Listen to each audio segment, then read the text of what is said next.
expect.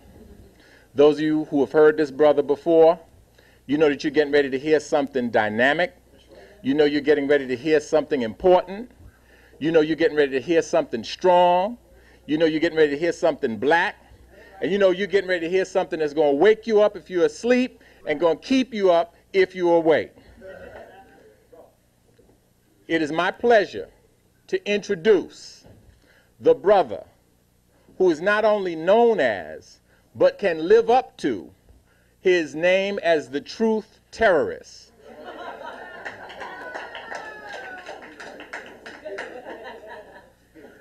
If you're afraid of the truth, when you leave here, you'll be terrorized. You'll be terrorized and you'll be terrified. But if it doesn't kill you, it'll make you stronger. Brothers and sisters, our brother, Minister Khallid Muhammad. I'm sorry, I wasn't ready.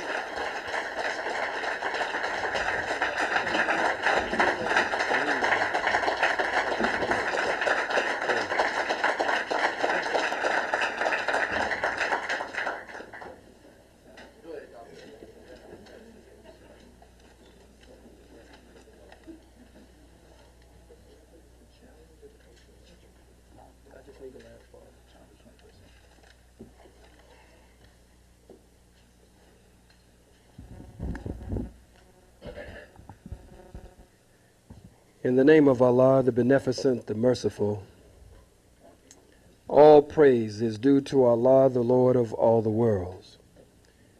We forever thank Almighty God for coming as it was written and prophesied that He would come, to seek and to save that which was lost.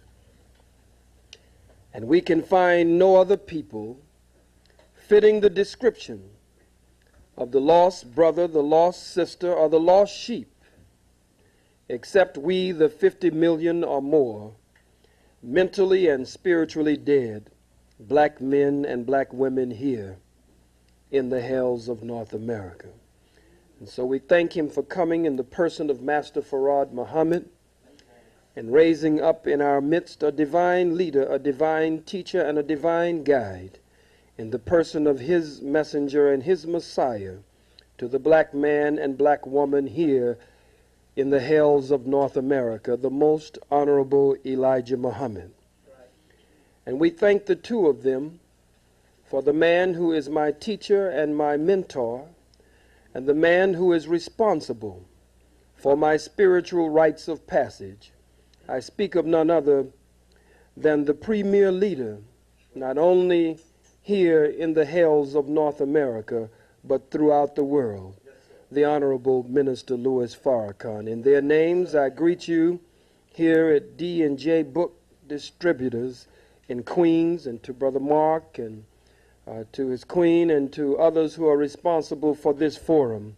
I greet you with the greeting words of peace. Assalamu alaikum. Hotep. Shalom. Share Lafia Ni. And free the land and black laws for all black people. Again, it is my honor to be here and to speak to you on such a timely topic during this period when the birth of the Reverend Dr. Martin Luther King Jr. is observed by many and celebrated by many.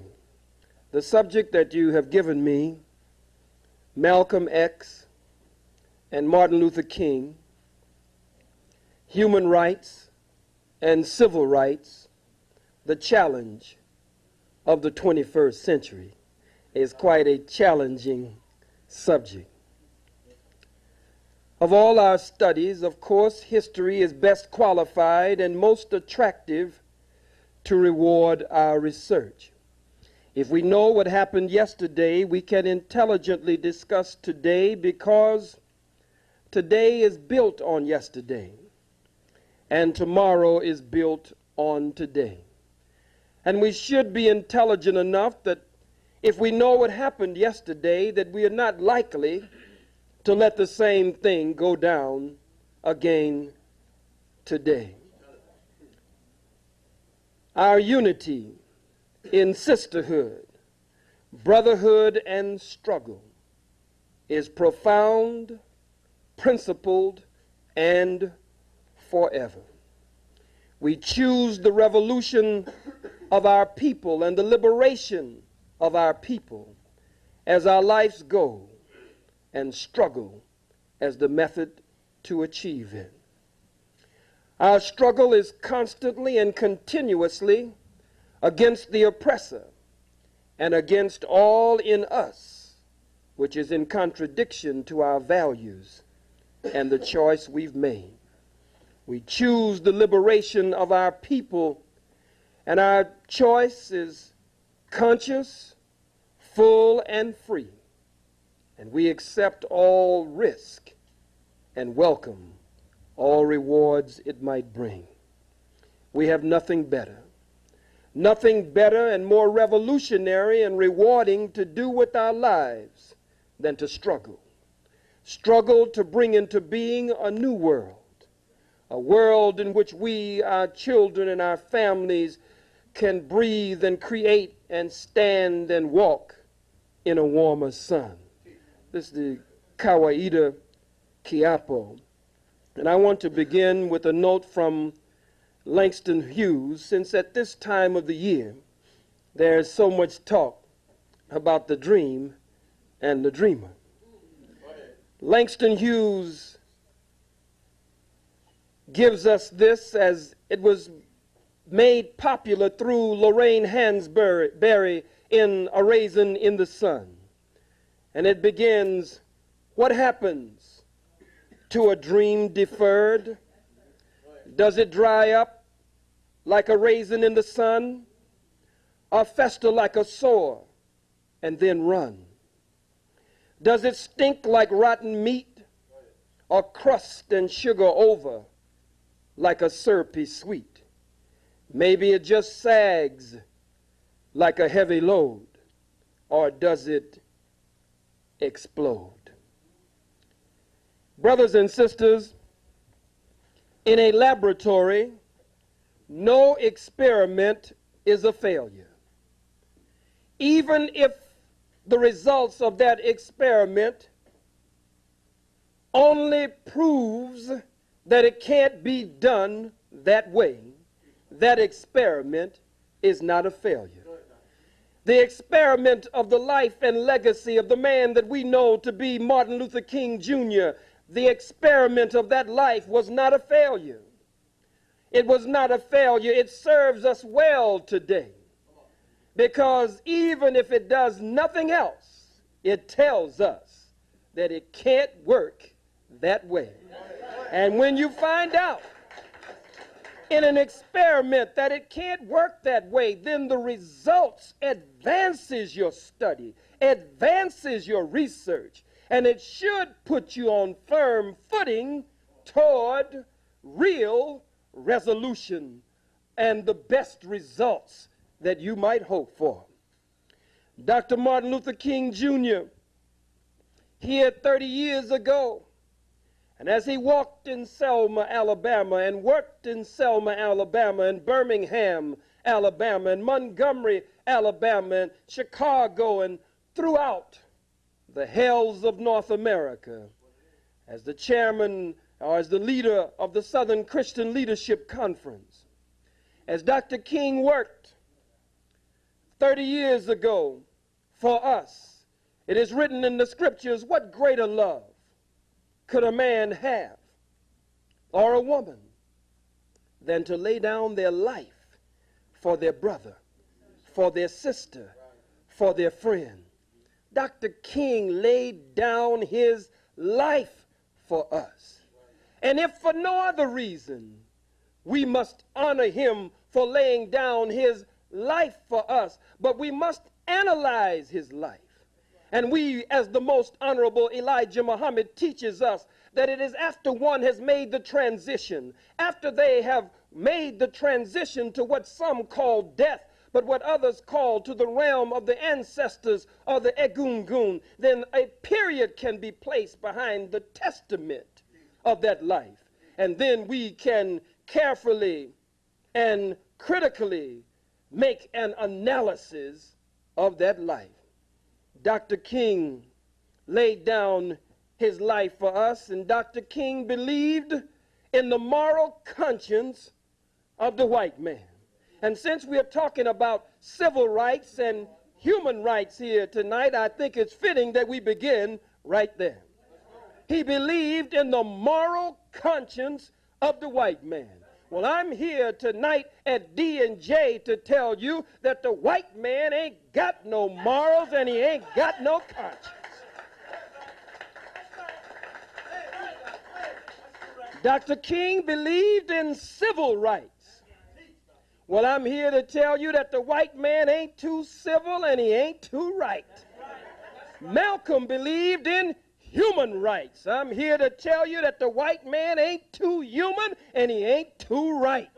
It makes no difference whether it's civil rights or human rights. You must weigh the circumstances surrounding the very origin of the white man into the world to then determine if he's capable of being civil, if he's capable of being human. This we must put on the scale of Ma'at and give it the Ma'atic weigh-in and see if it strikes the Ma'atic balance. And if it does not strike the Ma'atic balance, then we must make sure that we are not victims of history, because it is written that he or she who does not learn the lessons of history is doomed to repeat them. 30 years ago, the prestigious, pristine presidential White House Commission set up by Lyndon Baines Johnson, a redneck camel breath hunky from Texas, an outlaw from Texas, a gun-slinging outlaw from Texas. Lyndon Baines Johnson set up the Kerner Commission, and the Kerner Commission determined that America 30 years ago was two Americas, one black and one white, separate and unequal, and that the number one problem in America 30 years ago was white racism. 30 years later, after Dr. Martin Luther King Jr., the Kerner Commission has reconvened and determined that America is still two Americas, one black and one white, separate still, unequal still, and that the number one problem in America today is still white racism.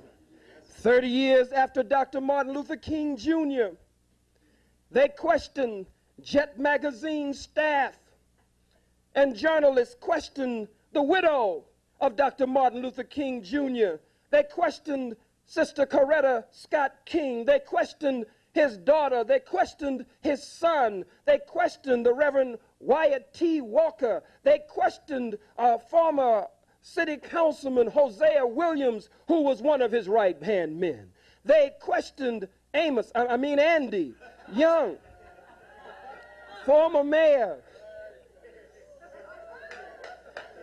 of Atlanta, Georgia, and former ambassador to the United Nations.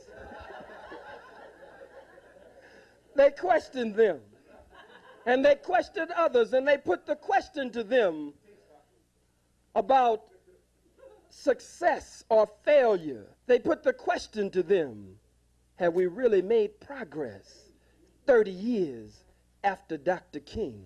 They wanted them to analyze the dream of Dr. King, and they all said that they could see some change here and there, but they all agreed that America had a long, long way to go. Some of them were even specific. 30 years after Dr. King, if we're going to deal with civil rights and human rights, and we're going to weigh it properly, we must understand that affirmative action, which was important to Dr. King, but never has been important to me, because the action has never been affirmative. We don't need affirmative action. We need reparations and freedom and independence, liberation and salvation. But affirmative action was important to Dr. King. 30 years after Dr. King, affirmative action does not even remain a dream anymore. It's a nightmare now. A recalcitrant cold wind blowing through Congress, blowing through the Senate, blowing through the White House, whistling throughout the hells of North America, has now swept affirmative action almost but from the scene today. 30 years after the dream of the dreamer, Section 8 entitlements, quota systems that were supposed to level the playing field after people had been robbed of their names, their language, their religion, their culture, their God, their folkways, their mores, their norms, robbed of the very power of our own being. All of that is being erased today. Such measures that were supposed to be set up to level the playing field. Now you've got devils, you've got so-called Jews, imposter Jews coming up with theories and theorems on a bell curve. Other crackers saying that we are genetically inferior. Other crackers saying that we are stuck at the bottom. Other crackers saying that we are black jelly beans stuck at the bottom of the bag or the jar. Look at it. You break both of my legs, and then you call a race. Break both of my legs, and you stand, somebody working with you, stands at the starter's line, fires the starter's pistol, and you're the only one running. You break the tape, and then you turn around and criticize me because I haven't made it to the finish line yet. I'm dragging along because you've broken both of my damn legs. How could you expect me to finish? The white man breaks our legs and then has a race and then says, well, you really are intellectually inferior to me. You robbed me of my name, my language, my religion, my culture, my God, my folkways, my mores, my norms, and then you turn around and give me a goddamn test?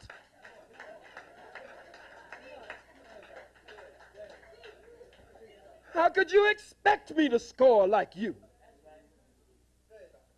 30 years after Dr. King, a Negro sits on the Supreme Court bench named Clarence Thomas, standing always against his people and always for the enemy who put him there, married to a big dinosaur-looking white woman.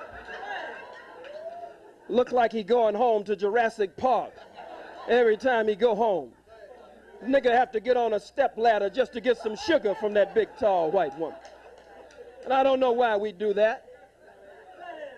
Don't know why we do that. Go and get the biggest, ugliest white woman we can find. Clarence Thomas have to hug her on one side and the beast is so big and then run around and hug her on the other side. 30 years. 30 years after Dr. Martin Luther King Jr., there's a rise in the Ku Klux Klan. 30 years after Dr. Martin Luther King Jr. and the dream of the dreamer and his civil rights. 30 years after Minister Malcolm X, El-Hajj Malik, El-Shabazz, Brother Omar Wale, and his dream of human rights. 30 years thereafter, the white man still considers us 3/5 of a human being.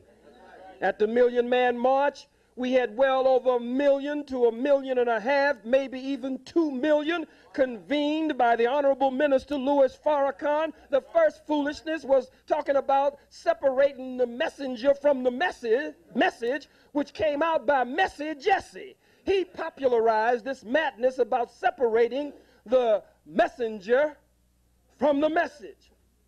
Close to 1.5 million, 2 million. And the crackers say he saw 400,000. Why? It's because the cracker was still counting us as 3/5 of a human being. He got mixed up on them fractions.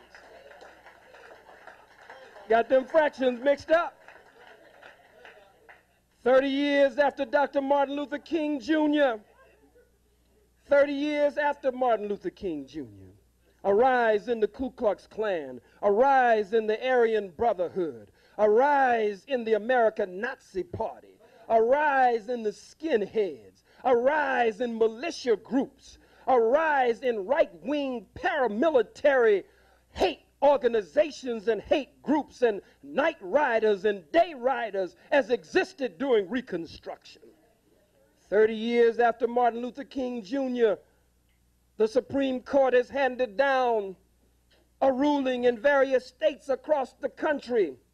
30 years after Minister Malcom X, Brother Omar Wale, El-Hajj Malik El-Shabazz, one believing in civil rights, one believing in human rights. 30 years after both of them, Malcolm said we must vote in a solid block, that we must vote in a black solid block. 30 years after Malcolm, the Supreme Court has handed down a decision ruling it unconstitutional for you to have what they call majority, minority voting blocks. And so gerrymandering and remaneuvering. And so now they're taking small black districts, brown districts, and dumping them over into bigger white districts to bust up your black voting block, which lets you know that you can register to vote all the hell you want to, but voting will never get your behind out of this condition. You running around registering to vote. Some of you, you don't have to clap for me. You say, well, he's stepping on some toes now. And I know they got that camera running, and I don't want the camera to catch me applauding because I'm really with these folks and I'm with those folks. Nigga, you should be with the truth. Stand up for the truth. Stop dilly-dallying. Stop pussyfooting. Stop beating around the bush. Tiptoeing through the tulips. Speak the truth regardless of circumstance and stand up on the truth from the cradle to the grave. That's your divine responsibility and duty to our people here, generations yet unborn, and to our ancestors who have gone on. That's your duty, and that's your responsibility. And so the voting blocks being busted up today. Unconstitutional to have a so-called majority, minority voting district. 30 years after Dr. King, the white man is killing us, it appears, like never before. You talk about slavery. You talk about the plantation. You talk about lynching. But when he kills a Yusuf Hawkins, when he kills a Philip Purnell, when he kills an Anthony Baez, when he kills a Brother Aswad, when he kills a Jerry Lee Amy and a Eula May Love, when he pulls the trigger and kills a Johnny Gamage or chokes a Johnny Gamage, or when he kills a Tyrone Lewis in St. Petersburg or Pittsburgh or wherever we are, it's 3 over here, it's 5 over there, it's 10 here, it's 20 there, it's 50 over there. He's lynching us today with a modern kind of lynching, and he's killing us today faster than he killed us on the plantation. You can't hang as many niggas from a tree and put a noose around their neck as you can pulling the trigger with an automatic and a semi-automatic weapon. But you miss 30 years after King and 30 years after Malcolm making a careful, critical, and correct analysis of what's going on. Because some of you still want to hold on. Maybe nobody in here. Maybe that's the ones who didn't come. In fact, let's establish some rules now. If I say anything that you don't like, just say he ain't talking about me. Talking about somebody else. All right?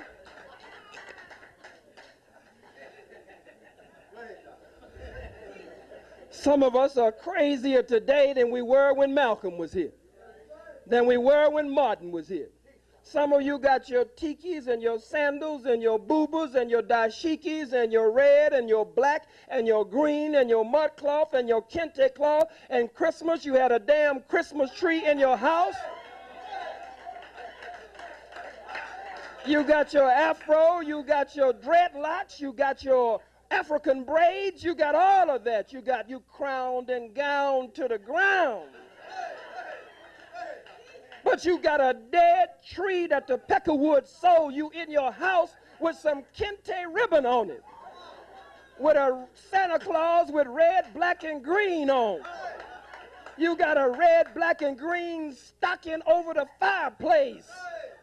You have taken this madness and dressed it up and tried to give it an African flavor. Some of you today, 30 years after Malcolm, 30 years after Martin, 30 years after the call for civil rights and human rights, some of you are still quoting the white man's corrupt constitution and his Declaration of Independence and his Bill of his Bill of Rights. We hold these truths to be self-evident, that all men are created equal. And they are endowed by their Creator by certain unalienable rights, that to these are life, liberty, and the pursuit of happiness. Let's look at that. Would you hold this for me, son? This is my son, Farrakhan. Give me a strong black.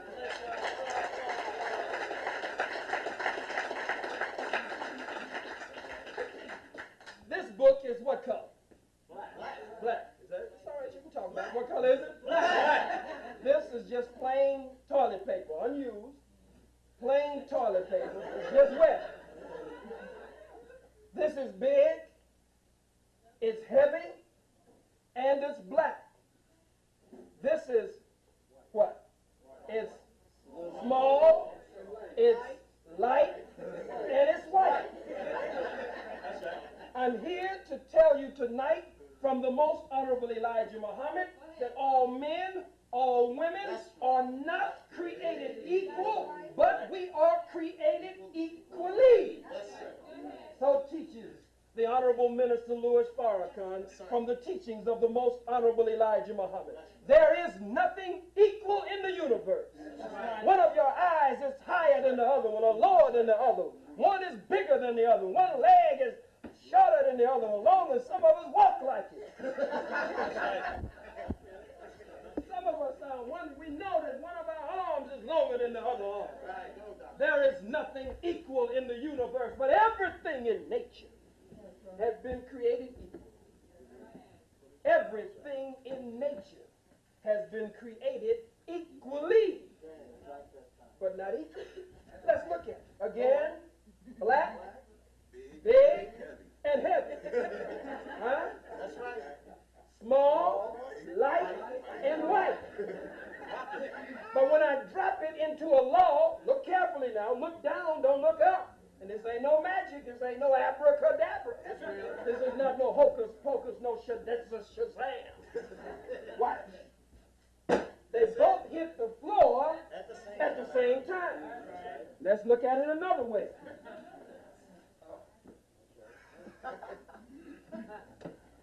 This is what? White. Talk back to me. Talk black to me. This is what color? White. This is what? White. All right. Let's look at it. We hold the two of them up. They're not equal, are they? No. One is big, one is small. One is white, one is black. Come on. Huh? Yes. One is heavy, one is light. They're not equal, but they have been created equally. And when you drop them into God's law, we did it at first with black being bigger and heavier and white being smaller and lighter.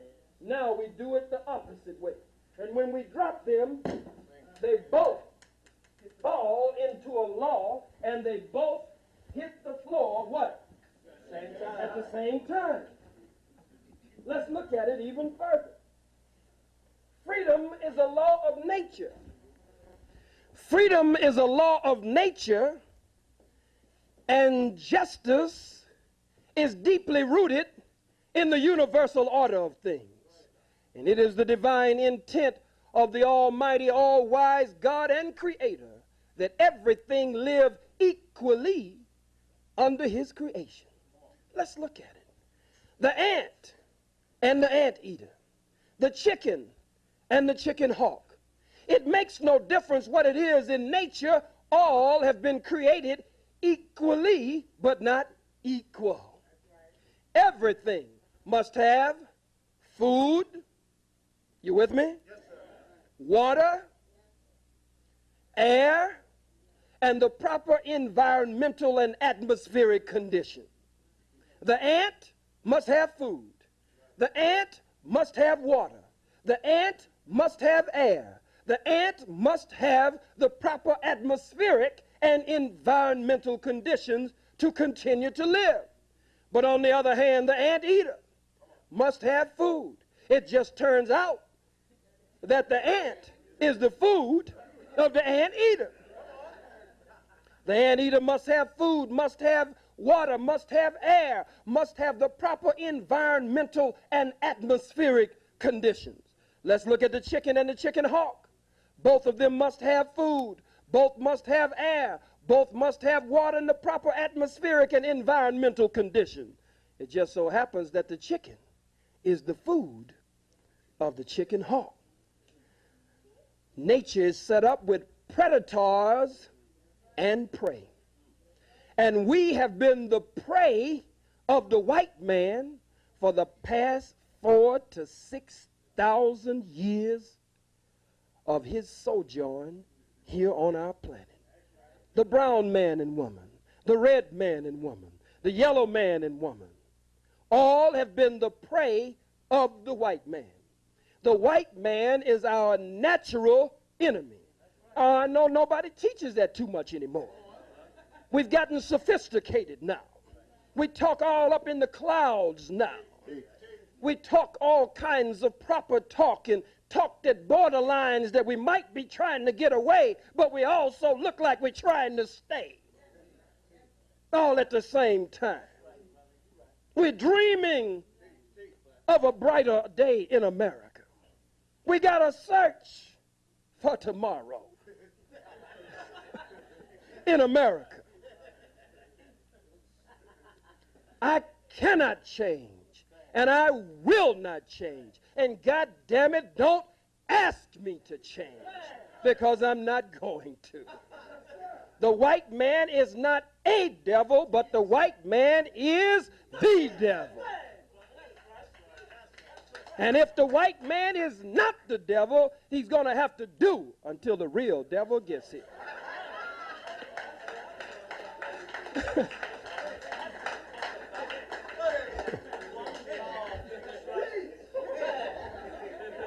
Civil rights and human rights, the challenge of the 21st century.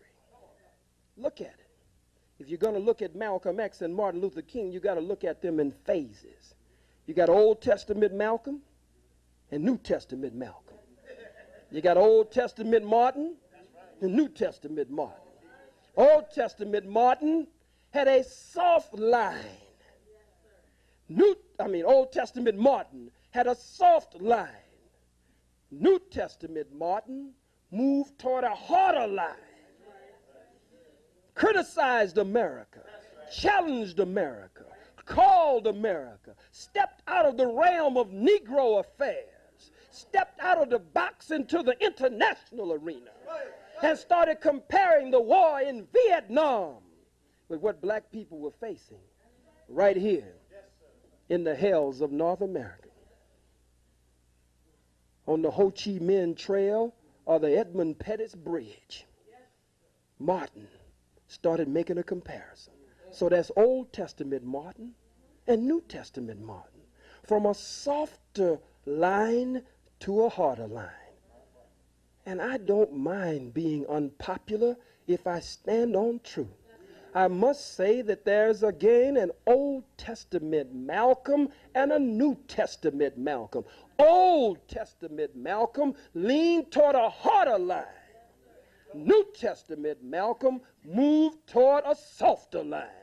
Give a damn whether you applaud. Don't give a damn whether you nod your head. Don't give a damn whether you smile. I know they're not going to give you your money back, so you might as well just sit back and relax and deal with it. Let's look at it. Old Testament Malcolm said, a revolution is bloody. A revolution knows no compromise. A revolution uproots and overturns everything that gets in its path. Old Testament Malcolm said, if you knew what a revolution was, why, you wouldn't even use that word in your vocabulary. Old Testament Malcolm said, if you knew what a revolution was, why, you get back in the alley That's Old Testament Malcolm. Old Testament Malcolm said all white folks are the devil. He said none of them are any good. He said if you find one that you think is good, kill him first before he turned bad. That's Old Testament Malcolm.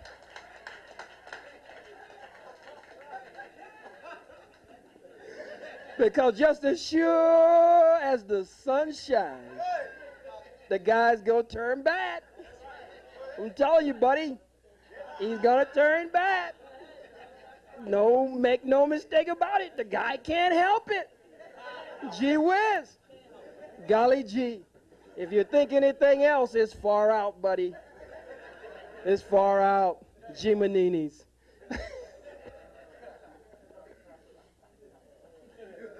Old Testament Malcolm used not only spiritual and political and cultural terminology, he used revolutionary terminology as well. What does this say? Okay. You want to read it? Everybody look and say, what does it say? Did it say leave Malcolm alone?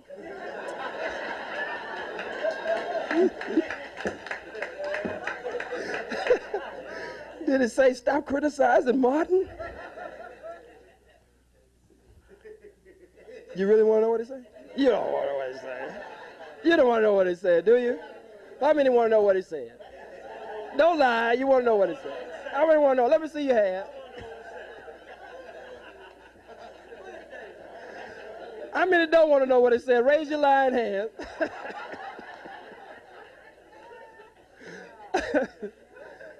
It just says, can you take a 15-minute break? At some point, take a 15-minute break. And we're going to do that, and then we'll reconvene. All right? Is that all right with everybody? He said, that ain't really say that.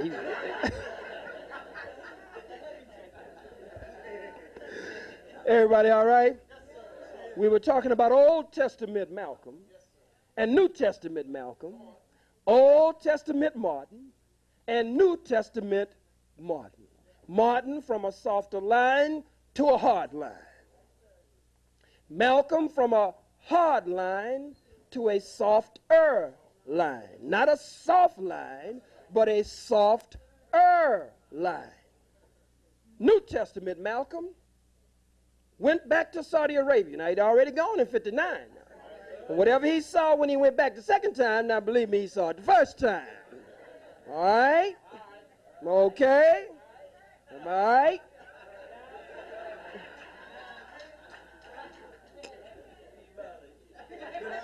Yeah, I got to drop some ebonics up off in here. All right. I drop a little ebonics, y'all the folk to know what I'm talking about. You know what I'm saying? You the folk to know.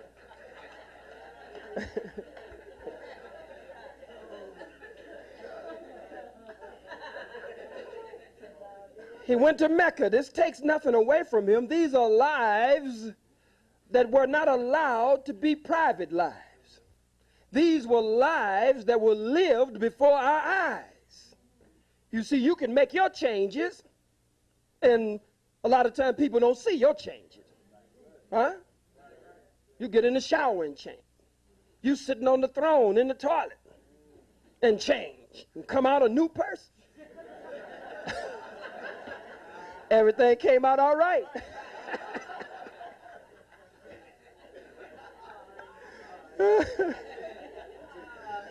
Some of you go to one Juma prayer, you're a changed person.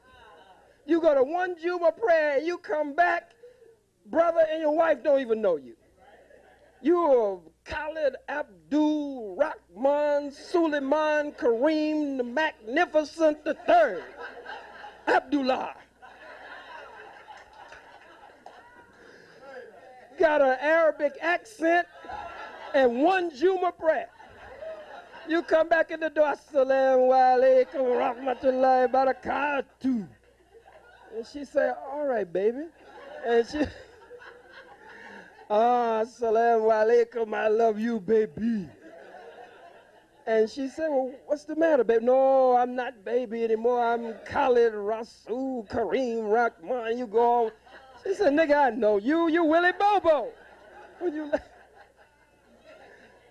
you go and take 30 minutes of karate.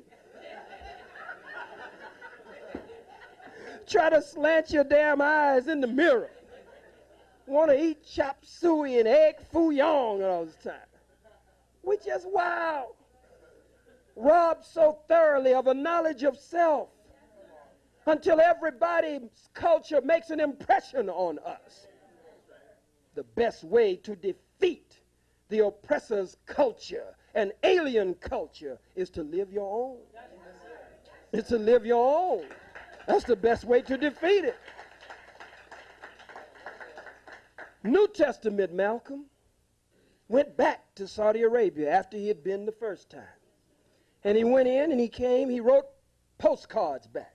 He sent letters back saying, here I am in Mecca, and it's a sight to behold. Here I am, he said, sleeping on the same mat, eating from the same bowl, drinking from the same cup, with men whose skin is the whitest of white, whose hair is the blondest of blonde, whose eyes are the bluest of blue. This proves that it can work, that integration can work. He was interviewed. He said,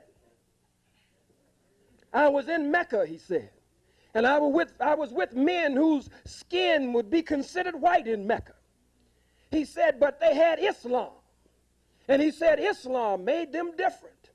Islam didn't allow them to act like racists. And that's what the white man in America needs, Malcolm said. He needs Islam.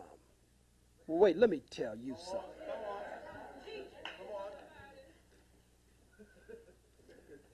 I've been to Mecca 8 times. Okay? Yes, sir. I came back each time believing that the white man was more the devil after I got back than before I went over there. There are Muslims who don't want you to talk about this. We got to deal with the truth. Astaghfirullah, astaghfirullah. There is no division in Islam. There is no invidious class distinction in Islam. I'll be damned. I was in Mecca at the Mitar, or the airport. The biggest delegation to come to Mecca is represented by the blue, black, purple, black Nigerians and Senegalese from West Africa. West Africa sends the biggest delegation. Some of our brothers and sisters so beautiful, so black, looked like they would spit ink. It's black. Spit black ink. I saw some of them, their greatest dream, even though they might be 70 or 80, some in their 90s, is to just make it to the holy city of Mecca one time in their life before they pass on. Some of them want to die in Mecca. That's their dream their whole life through. I saw elder sisters looking like they were 80 years, 90 years old in the airport. I saw racist white Arabs with their gutra and their matob and all of that they wear. I saw them run through the airport and grab elder Nigerian sisters and Senegalese sisters and grab them and snatch them and just throw them across the airport. And I'd run to their white behinds and grab them and throw them against the damn wall. And couldn't speak Arabic, but I was telling them, that's my great-grandmother that you just, whether I ever met her before, that's my great-grandmother that I left in Africa generations down the line. I saw ghettos in Mecca. Tell me nothing about Mecca. I saw them come out with bread in their robes, in their thobes, and black people be there stuck or stranded there because they just wanted to be somewhere close to what they call the sacred precinct. And I see them arrogantly walk out in throw bread up in the sky and let it hit the ground and our people eat off the ground. In an oil-rich Saudi Arabia, pumping billions of barrels and billions of dollars. Saudi Arabia, Saudi Arabia, Saudi from a root etymologically, it's a similar root to Aswad, which means black, Arabia. If you're confused on that, read Chancellor Williams. Dr. Chancellor Williams says that all of that area changed from black to brown to white. From black to brown to white. That they drove us from the centers of power. And they set up in Saudi Arabia, as they call it today. They set up in what is called Israel today. They set up in Syria. They set up in Jordan. They set up in Morocco and Algeria, if I didn't say it. They set up in Egypt. They set up in Libya. They set up in all of those areas and drove us from the centers of power. And those areas changed from black to brown to white. You don't want to talk about that. You say, well, what about slavery? Let's talk about slavery in Islam.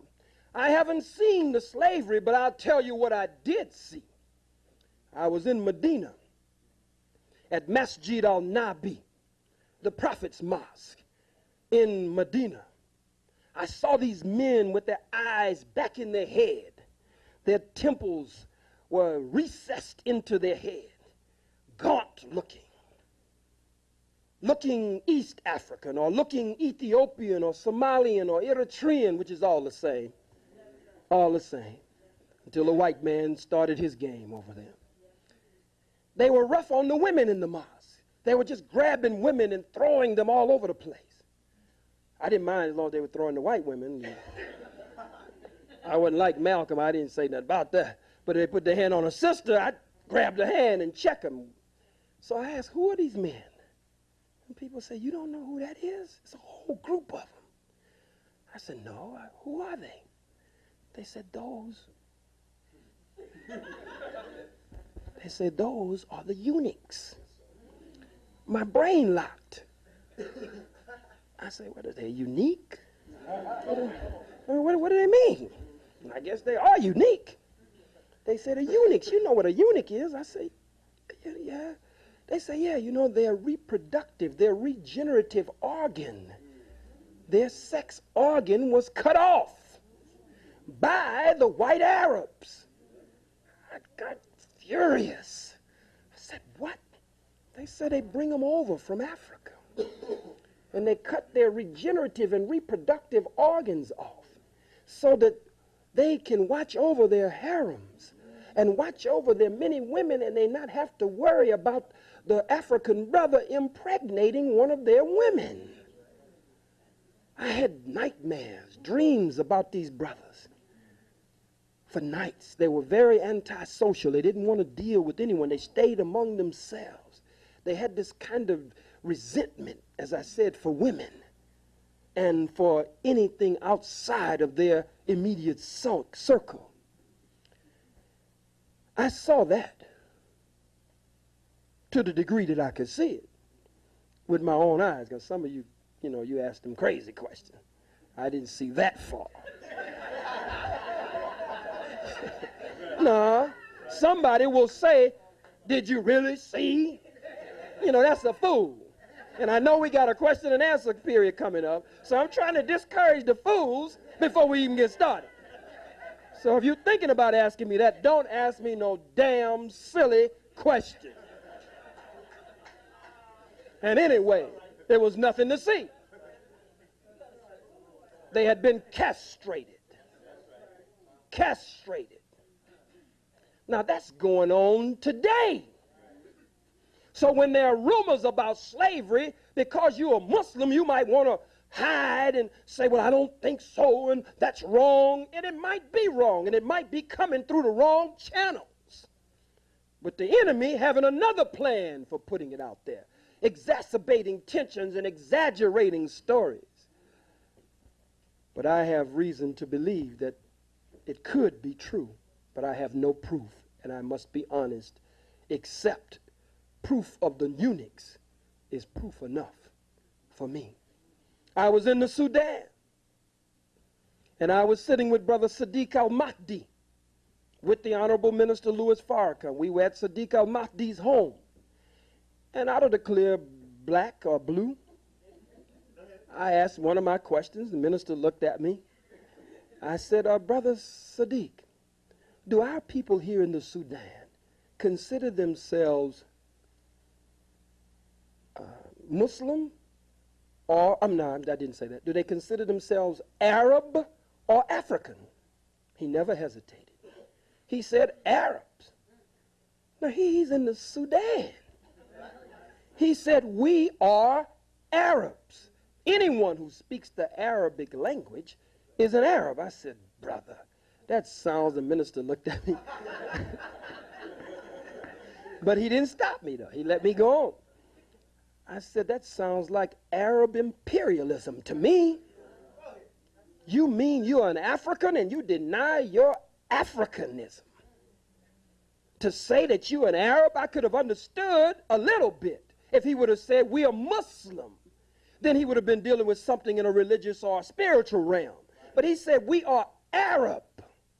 And I hear many arrogant Arabs say, oh, assalamu alaikum, alhamdulillah, we are so happy that you have accepted our religion, Islam. Say it's not your religion. All that I'm covering now deals with Malcolm's dream of human rights. You can't get human rights legislated from The Hague in Netherlands. You can't get human rights legislated from any white European body on the face of the planet Earth.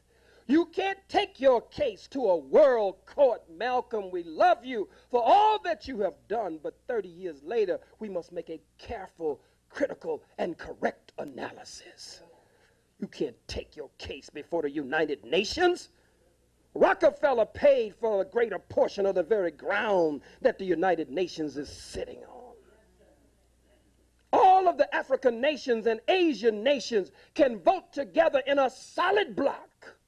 And one cracker, one stinking cracker can walk to the podium, may not even walk to the podium, hit a button or hit a lever at the desk and veto. One cracker can veto all of the votes put together. Am I lying? How many know what I'm talking about? Let me see your hand. If you don't know what I'm talking about, just keep your damn hand down. Some of you won't raise your hand. You don't have to raise your hand. Hell, you know some of the ones that didn't raise their hand know I'm telling the truth. But you want to keep the lie out there because some don't want to give this white man up. Human rights. You are the human. You are the human. He is not a human. You are the human.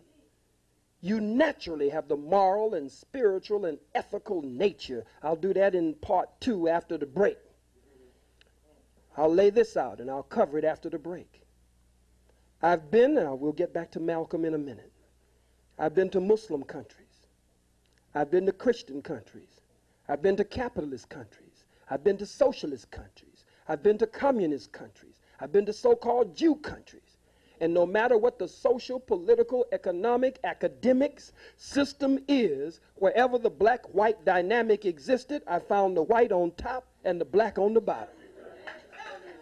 If it was based on race, I saw the white race on top, black race on the bottom. If it was based on class, I saw the white folks in the upper class and black people in the lower class. I'll go into it a little deeper when we get back. We'll go back into Islam. Islam cannot change the white man. Stop telling that lie. Nothing can change the white man. The white man is coded that way. You want to believe with this human rights and civil rights talk, you want to believe that there are good white folks and bad white folks. There's just two kinds of white folks. Bad white folks and worse white folks. That's all it is. I know some of you with all of your African adornment Got a white girlfriend. Got a white boyfriend.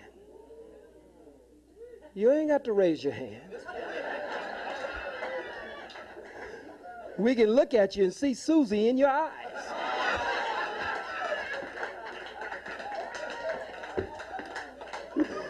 You don't get off so easy, sister. We can see Bob.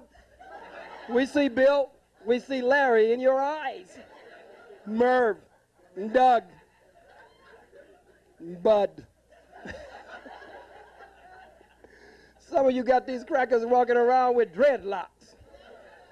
That's one of the most dreadful scenes that you could ever see. There's a cracker with these phony, funny-looking dreadlocks. Brothers and sisters, humanism. If we look at it, you're the human being. You're the human being. You gave morality to the world.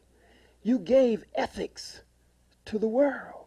You gave spirituality, the notion even if they haven't accepted it, or nature won't allow them to receive it.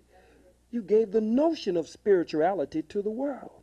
You gave religion to the world.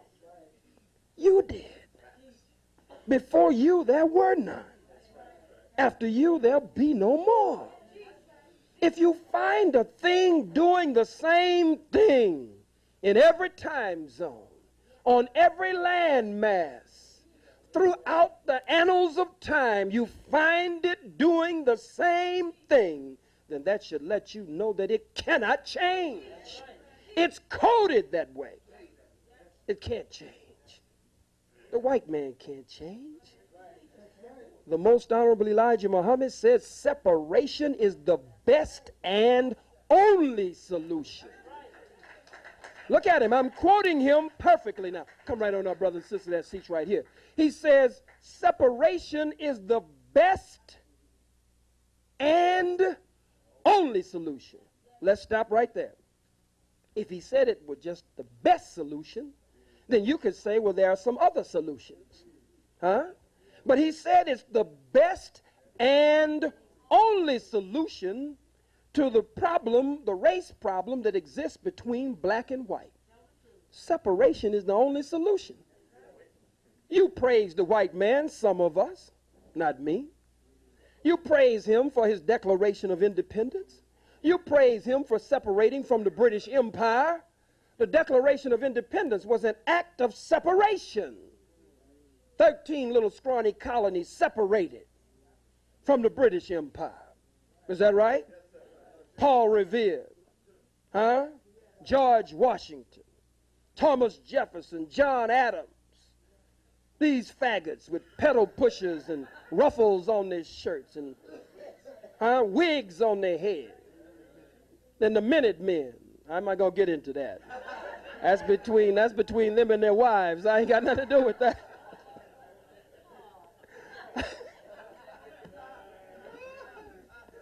I don't know why their wives call them the Minutemen.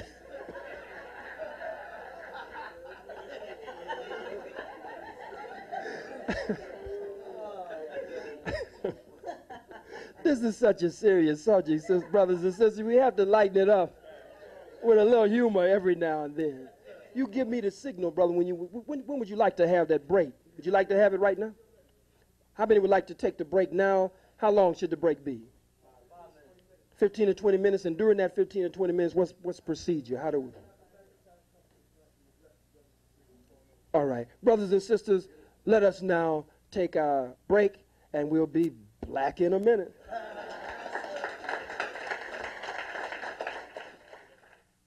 Thank you. All of thank you. This is not a question. I just wanted to say I was really impressed with what you said. Hold on a second. Hold your positions, babies. Right over here. I'll let you know me. What's your name? Danielle, what's your name, baby? Marcia? Melissa? Get them both. These queens, these little princesses are strong black hands. Why don't you just have a seat right there, baby? There are 2 seats right there. All right? Yes, ma'am. I wanted to say that I was really impressed with what you said about Martin Luther King. If he had talked about integrating ourselves, you know, black Catholics, black Protestants, really a very strong point. Then I always think about what Jesus said about loving your enemy. He wasn't talking to the Jews or the Hebrews loving the Romans. He was talking about the Hebrews loving each other. And in that love, they would have really overcome the enemy, which was the Romans. And when Jesus really knew how to talk against the Pharisees, and I think your point was really very well taken, that if we stop loving the enemy, who's the white man, and start loving ourselves, West Indians and African Americans, West Indian, you know, from the Spanish Caribbean, and all of that, we just cover the diaspora, we'll be really cool, and I really appreciate it. Sandy Figueroa from Hostos Sister Community. Sandy Figueroa, give her a strong black hand. Yeah, black hand.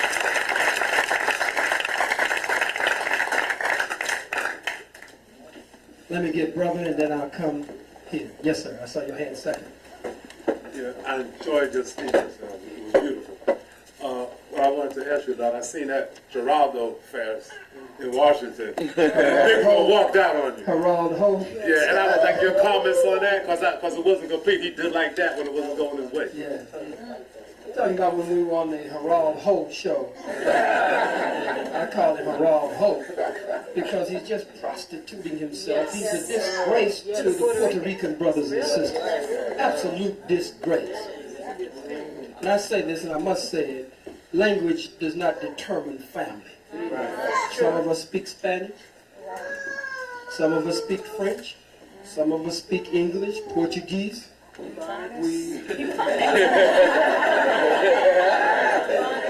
sure is right. Yeah, I know she is.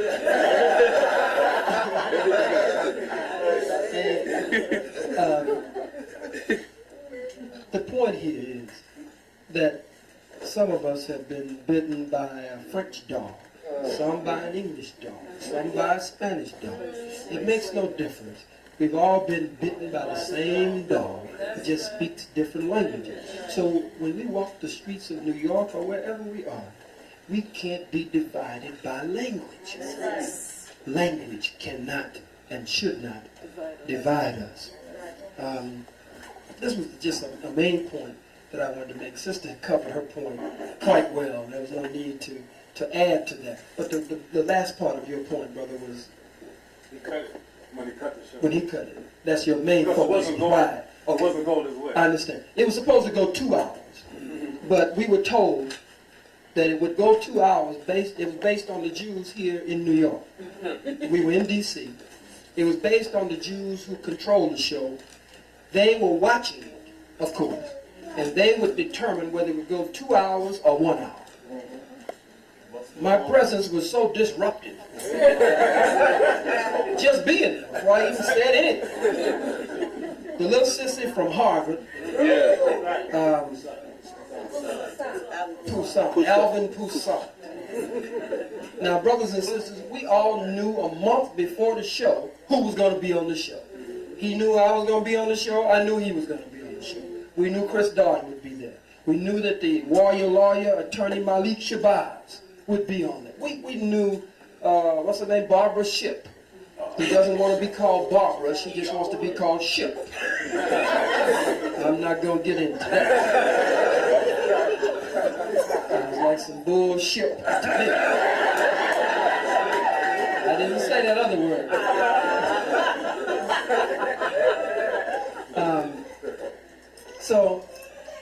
And the Negro from BET, Tavis Smiley. Tavis. He sleeps at Geraldo's home, and he visits him and stays over and everything. You know that anyway. You can't trust a nigga named Smiley. A nigga named Smiley, you can't trust him. Look. So before I even spoke, as you well saw, it was staged. Before it started, Poussaint started whining backstage before we came out. He uses my spiritual father against me, as many people do, many places I go now. He used my spiritual father against me. He started telling Geraldo and all of them, look, I don't know, man, even Farrakhan got rid of this guy. We can't be on here with him. You know, he's subject to say anything. You know, we can't be on. If Farrakhan got rid of him, you know that's rough. He was trying to say. He was trying to say that you know what we think of Farrakhan. If this is a man that even Farrakhan had to get rid of and distance himself from, he was saying, now how we gonna go on with this show? So Geraldo, when we got ready to go on, he called me in the room, just the two of us. We sat in there and sipped a little juice and little tea and crumpets and whatever. Chris Darden was sitting there with his knees knocking, scared to death. I thought he was going to be the one. I had me a box of tissue. I had me a box of Kleenex. When I jumped on him, I was going to give him some Kleenex to dry his tears. I was going to call him the white man's nigger before the world. And I was going to say that he was just like a good, well-trained nigger from the plantation. That when the slave master had a nigger that had run away that he wanted to lynch, and the nigga got away before he could lynch him, he would send this nigga, this fast nigga that he had trained, to run the nigga down and bring the nigga back. And you'll notice that when they lost that case, Chris Darden just broke down and he just cried. Marcia Clark took it like a man.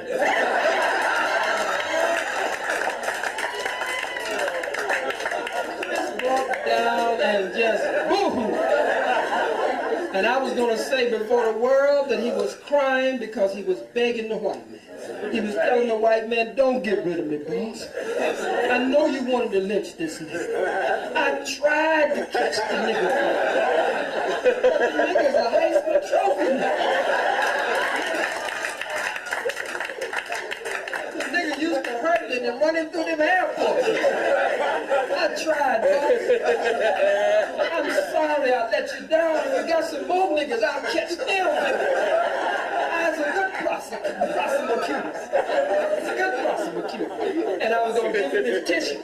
Then I had People magazine showing Marcia Clark with a new boyfriend who plays in a rock band or something. White boy. She had turned him away from her place. She had been letting him come in. He showed up one day and she wouldn't let him in. He cried again. Johnny Cochran said in an interview that Chris met him in the hallway and told him, look, you leave my woman alone.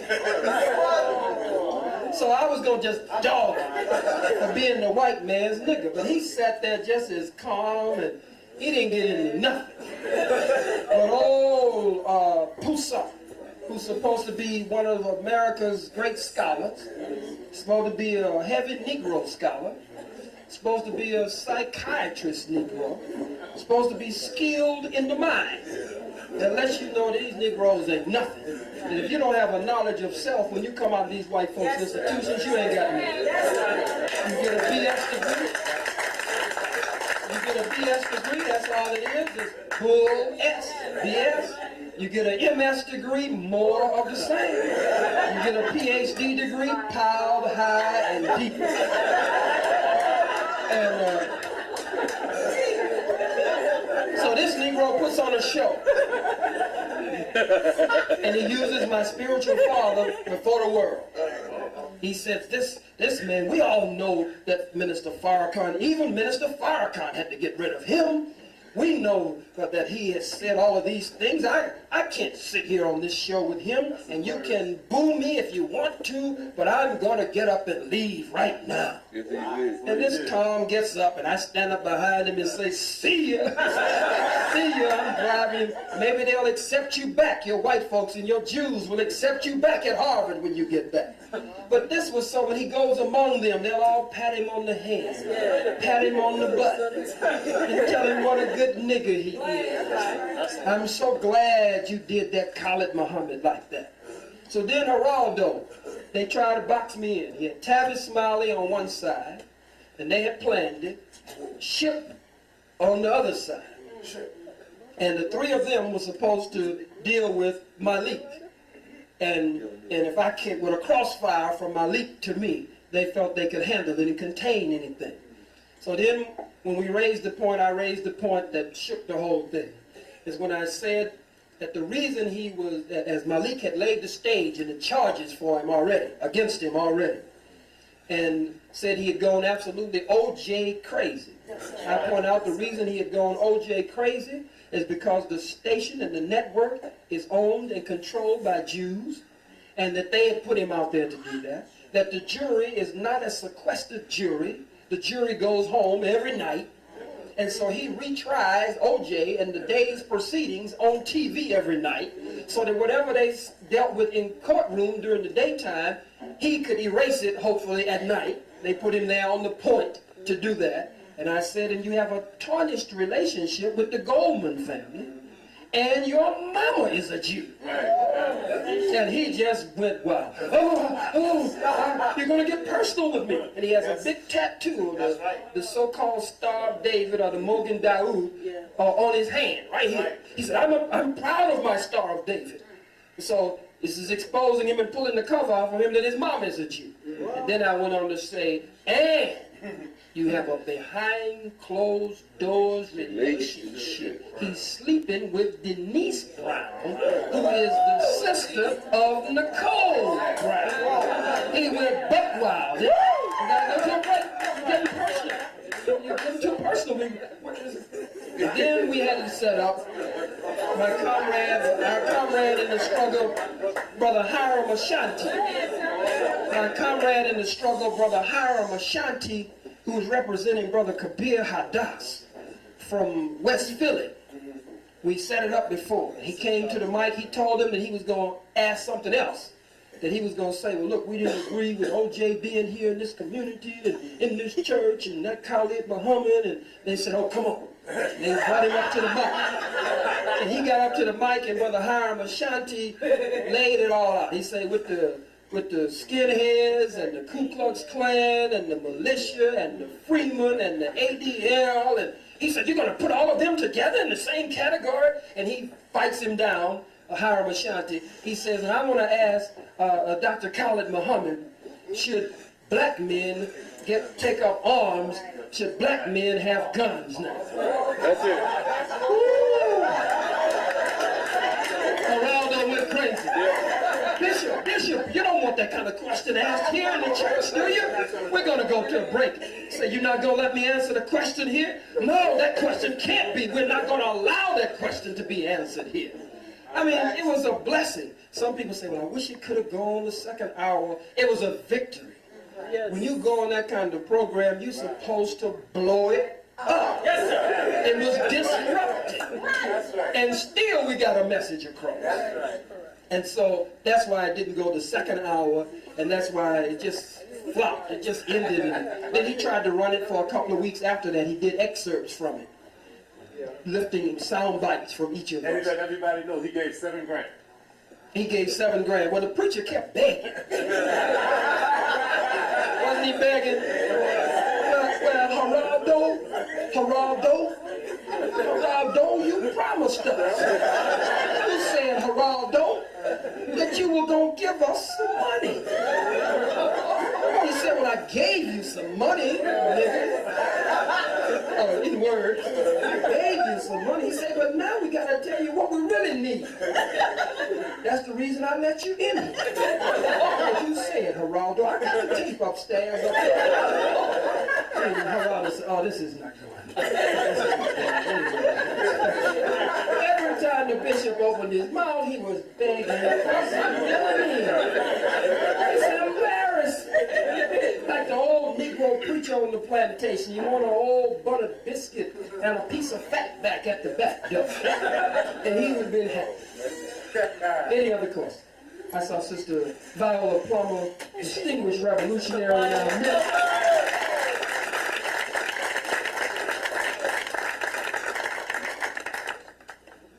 Brother Khallid, we are indeed indebted to you, not for a speech, brothers and sisters, but for a program of action. So my question isn't to Dr. Khallid, because he's doing his work. My question is, what are we going to do? Okay.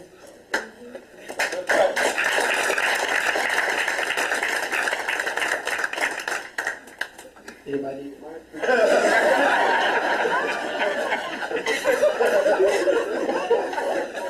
That's all the flowing. That wasn't rhetorical. That wasn't rhetorical.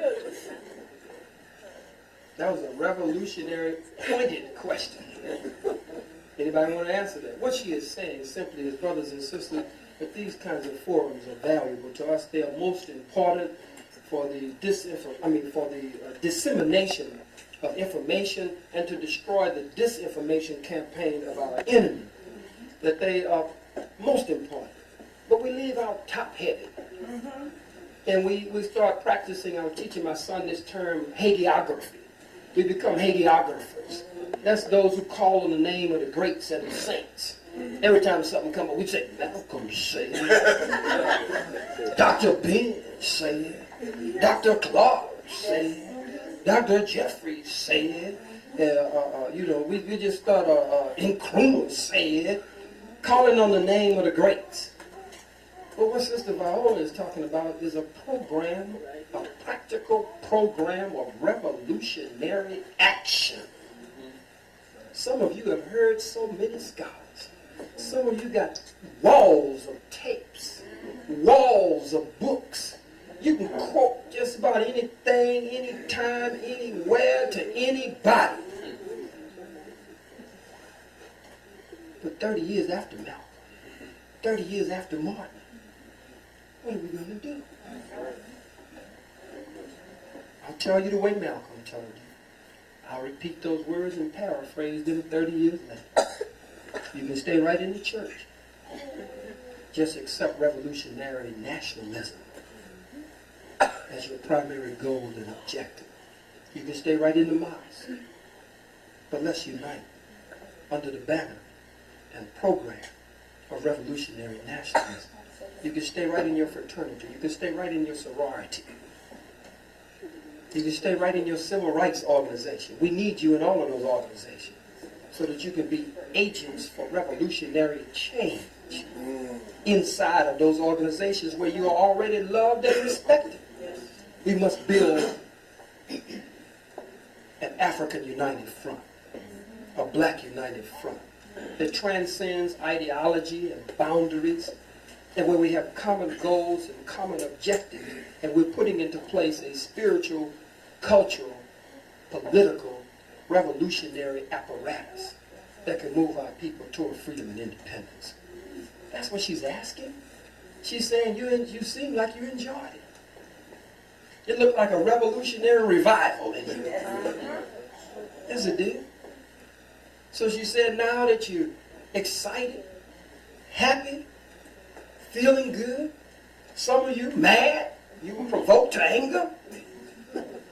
You ain't been that mad in a long time, and I intended to make you mad.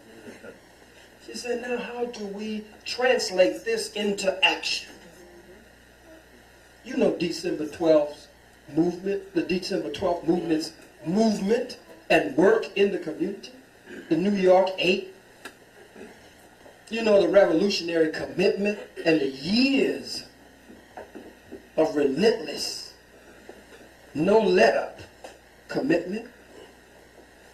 Because anybody who really wants to do something after we do this, I ain't talking about no foolishness, going out and attacking the white man's tanks with bricks, throwing hot bean pies at the SWAT squad.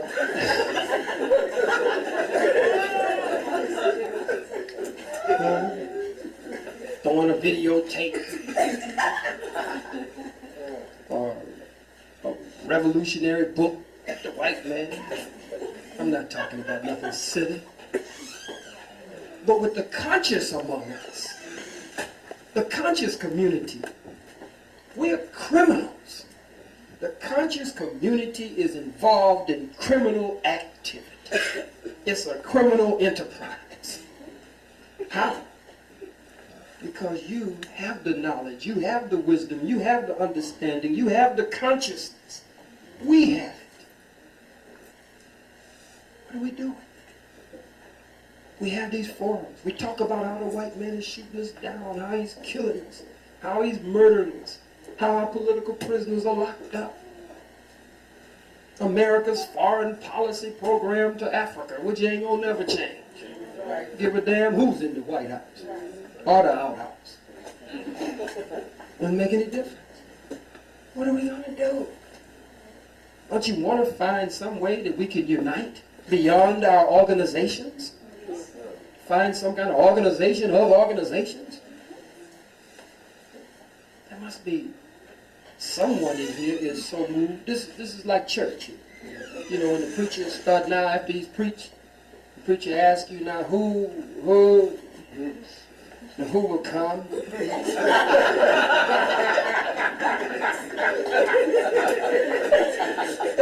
Who does not have a church home? In other words, I'm saying, who in here is conscious and know you're not doing a damn thing? Some of you just like to be heavy. You know, you just like to talk stuff. You know, you can quote all the stuff and you like to run it down. You be at the job, dazzling everybody on the job, even Peckerwoods, and everybody be listening. You at school, you got everybody, even the professor. The professor's scared of you when you walk into class. You come in with George, G.M. James, Diop, everybody. The professor damn near hide. That's revolutionary too. But can't we come together?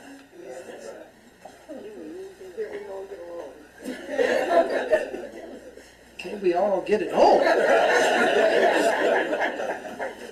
Can't we all just get it on? I'm begging you. Can't we all just get it on? That's what she's asking. Do we have a mailing list here? Did we make a mailing list? Did we get everybody's name, address, and phone number that's here? No. Let's circulate a couple of legal pads and tablets in the audience. Can be kept here at D&J, and I think Sister Viola should take a copy of that with her. And I'll be working with December 12th and New York 8 from this point on. I believe that we all have to Free the land. put down these artificial barriers. You don't have to be, die a tribe and be born a nation. All this tribalism. I'm from this tribe. I'm from that tribe. My tribe wear this. My tribe wears that. I roll with everybody. I'm with the brothers with the bow ties and the semis. To me, that's real. I go all over the country, and everywhere there's a revolutionary, radical movement, I hook up with them immediately. Co-chairman of the new Black Panther Party this coming. So how you gonna be with the Black Panther Party and you? What's the contradiction? There's no contradiction. Let's reinforce each other. Minister Farrakhan said to you at the Million Man March, join an organization. Huh? Minister Farrakhan is the leader of the Nation of Islam. He's also a lifetime member of the NAACP. Yes, he is. He's a member of NAILS, or NALS, the National African American Leadership Summit with Ben Chavis and Jesse and all of them in there. That's all right. That's all right. I want to join a national revolutionary movement where all the radicals, the militants, and revolutionaries come together. And we'll give this white man hell from one end of the country to the other end of the country, with Minister Farrakhan organizing the civil rights leaders and the pastors. And ain't nothing funny about that, because these are people we ain't been able to get together. That's right. We ain't been able to catch them. We ain't been able to get them to even halfway respect each other in the same room. He's able to do that. But I want to organize all the radicals, all the revolutionaries, the freedom fighters, nationalists, Pan-Africanists, those who want to build a black power movement. Ain't no contradiction in that. That means we got the white man going and coming. Huh? Hassling him and harassing him in all of his flights. So let's circulate this list. One to be left with D and J, Brother Mark, and brothers and sisters here, D and J, and one with Sister Viola, if you don't mind, because it was she who put us on this path here tonight, at least, with that profound question. Is there anyone here who has you've already given, but you want to give a more substantial donation? Is there anyone here who would like to give 10 or 20?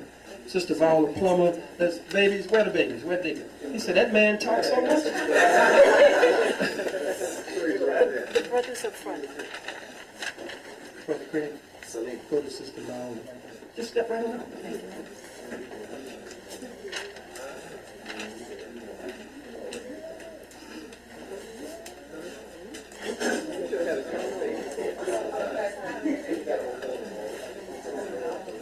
Any other donations? Is there anybody who'll give 10? As one, get brother's name. Brother Craig, would you know how to do it? Would you get his name and call it off quickly, sir? Brother Darrell, $20. Give him a strong hand, brothers and sisters. And Sister Viola Plummer, give her a strong hand. Are there any other donations? Let's do this quickly and take our last few questions. Are there any other donations? Brother Monroe, $5. Give him a strong hand. Come on, brothers and sisters. You broke, you can at least encourage all your giving. Come on, give him a black hand. Even if you broke, you can do better than that. Are there any other donations? 5s, 10s, 20s, any hundreds, any 50s, any good checks? Good check. Let's make sure that this list continues to circulate. Are there any other donations? Is there anyone else who will give 5? Even if you've given already, give 5, give 10. 5s, 10s. All right, I'll come back to you. Think about it again. Are there any other questions? Is that it on the questions? One more question. Is this our last question? That's our last question. In light of what's going on in New York City,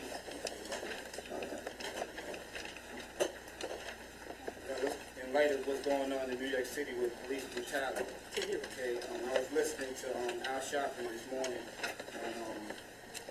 on News 1, and I really haven't been willing to hope, okay, because I know it's a bunch of garbage. But for this time, right now, okay, I know that we really have to get the police up off us because they're definitely brutalizing themselves. I see it every day.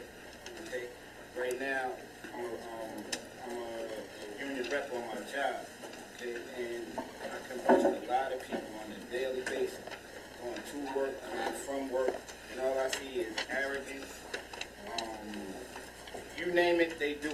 Even from looking at the sisters walking down the street in tight stuff, not licking their lips and blowing kisses, you know what I'm saying? And it's very degrading to them. Now, even though I don't vote, what Brother Al Sharpton was saying today made a lot of sense to me. And for right now, would you consider him to be back, or should we look into backing him for the mayoral run? Because I really don't try not to get into politics unless I feel it's worthwhile for blacks or if it's going to benefit my family and my loved ones. So would you tell me if you personally would back Sharpton if he's going to bring change, and from what he was saying today, it made a lot of sense to me. Well, first of all, I don't vote, and I never have. And even if I could, I wouldn't. There would have to be some very special circumstances that would cause me to vote. And under those special circumstances, then perhaps it would be possible. So far, I haven't seen those special circumstances. And right now, as I said, I'm an ex-convict, proud to say. Something on my resume that I'm proud to have there. That's a school that I wouldn't have volunteered to enroll in, but since it's on my resume, I'm happy that it's there, and happy about what I did while I was there. So I can't vote now, but there are those of you who can vote. I would have to say that any strong candidate that is running against Giuliani, that I would have to give some kind of support to that candidate. I am not one who would speak against Reverend Sharpton running for mayor against Rudolph, is that his name? Adolf.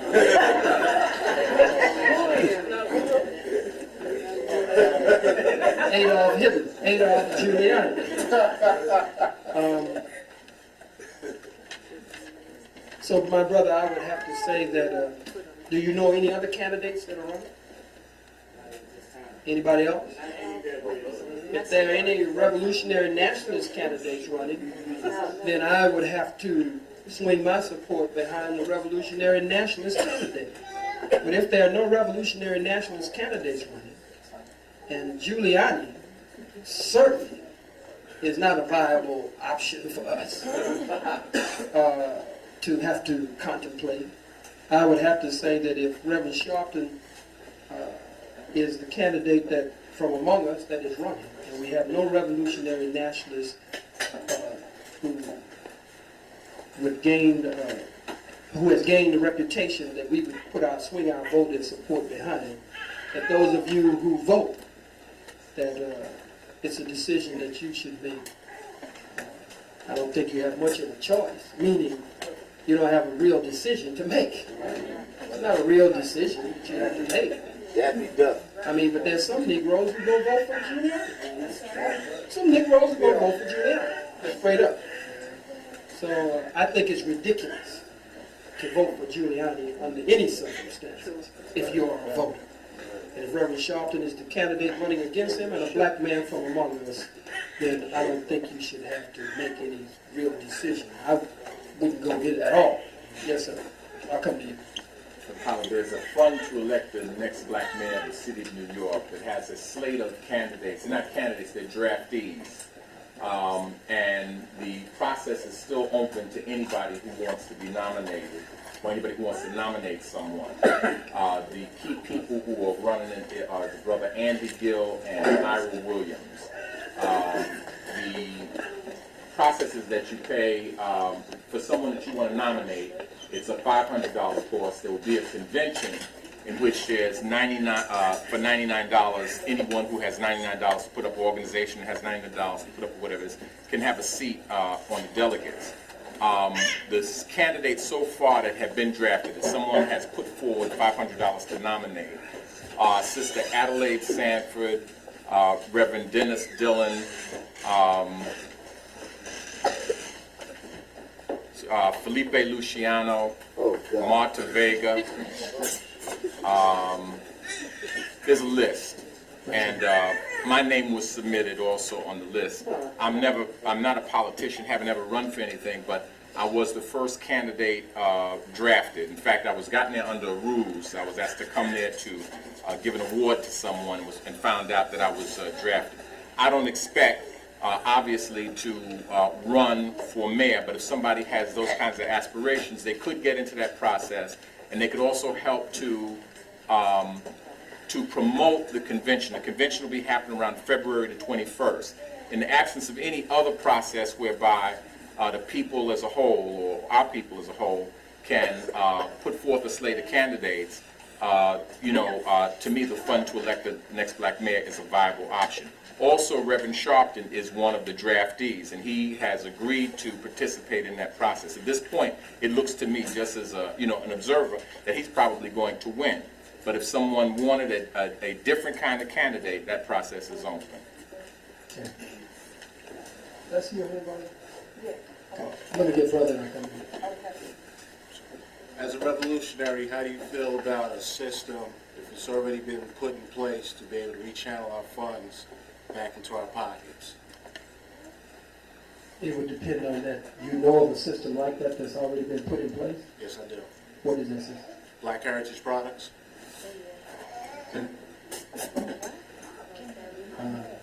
I would have to say that any program, especially after having been talking strongly as I have been by the Honorable, Most Honorable Khallid Muhammad and the Honorable Minister Louis Farrakhan, that any program that is a program that is of us and a program that will benefit us I would have to be found backing that program and encouraging others to do the same.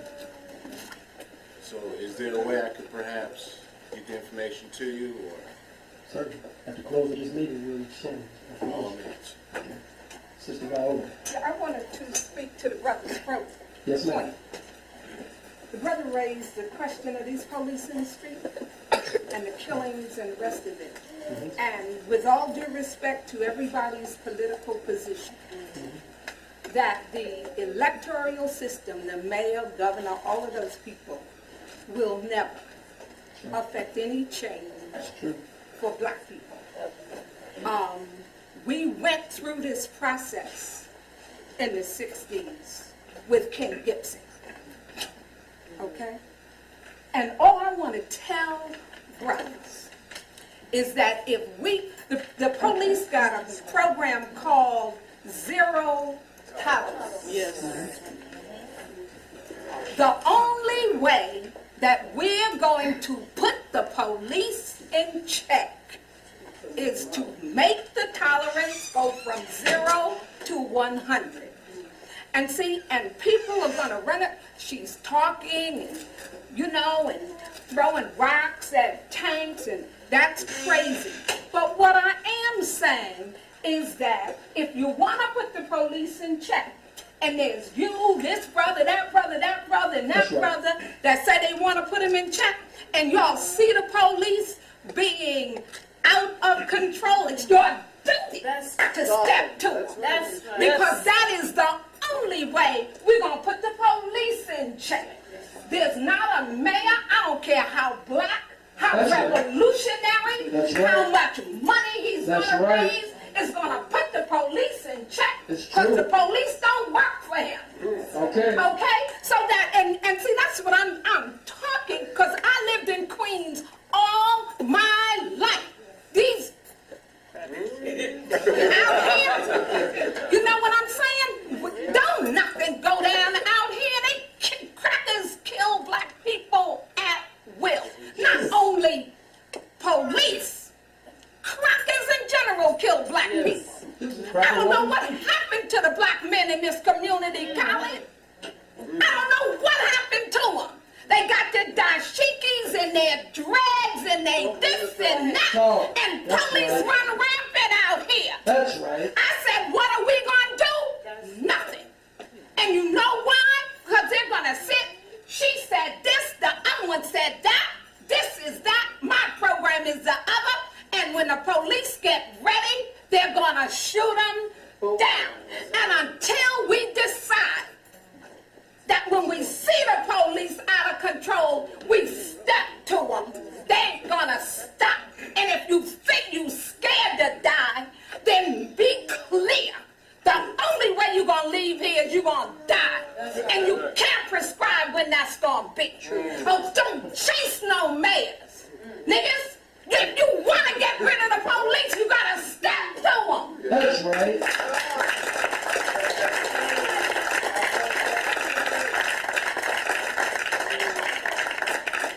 Back that point up and underscore that point. Yes, it does. When you elected Dinkins, Right. you believed that Dinkins was going to be a goddamn miracle mayor. When you elected that Coke nigger in Washington, D.C., Marion Scary, you believed it was going to make a difference. When you elected Uncle Tom Bradley, Yes. in Los Angeles, when you elect these Negroes, you think that it's going to change our condition. It does not change it. I'm looking at the expression on one or two faces in here. And you say, well, that's kind of extreme, step to the police, can't we just vote?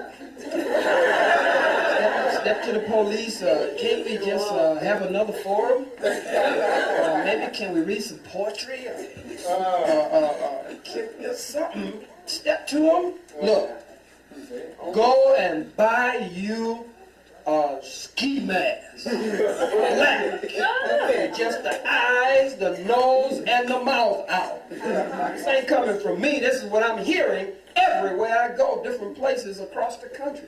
after Johnny Gambage. I just came out of Pittsburgh. I was down in St. Petersburg after Tyrone Lewis.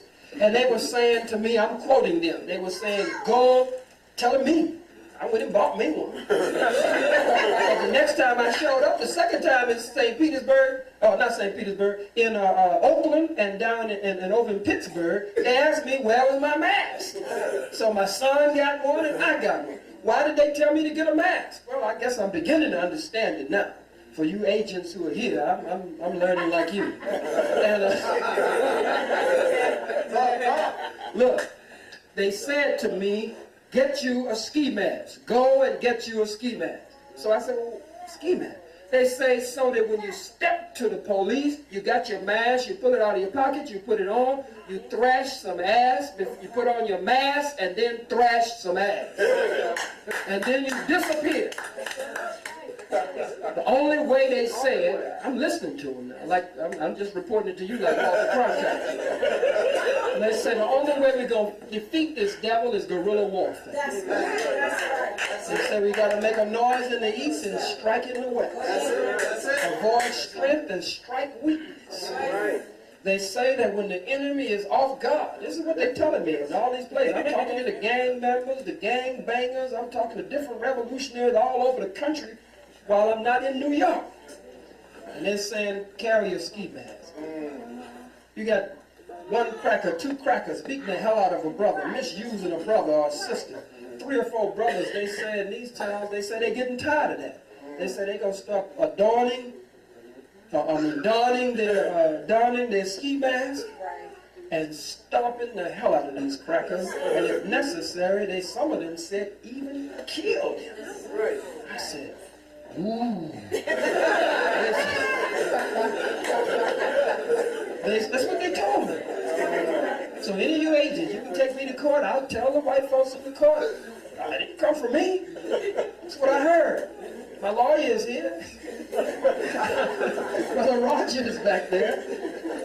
Look, they're saying, brothers and sisters, and I'm beginning to understand that more and more. It's not going to change. You just voting and hoping. You know, it's not going to change. Somebody in this political position or that political position or another political position, they'll get some little minimal thing done and they'll do a little something here, a little something there. That's all right. But what brothers, he stood up on a strong point. And his point has to be answered that way. If you just want to vote, brother, that's up to you. As I said to the rest of you, you have to make that decision.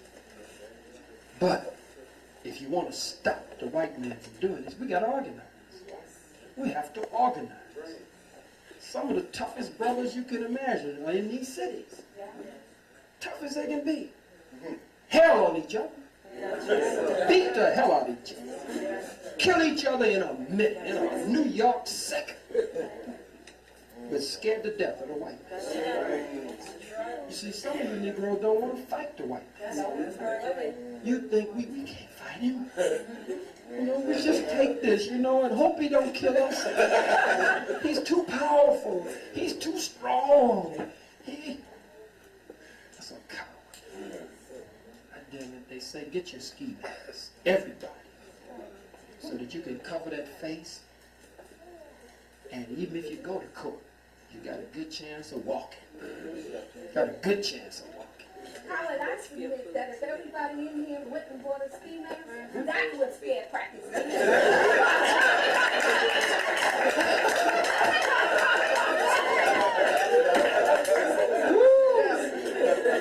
So what we're looking for a slate of ski mask candidates. I'm looking for a slate of ski. I'm not joking. God damn it, I'm not joking. Does the Black Heritage sell ski masks? Sir? Does the Black Heritage sell ski masks? No, I'm sure they're going to start selling it. I'm sure they are. I'm tired of this. Aren't you tired of this? Can't you see we just go around and around and around in the same vicious cycle? I vote for this one.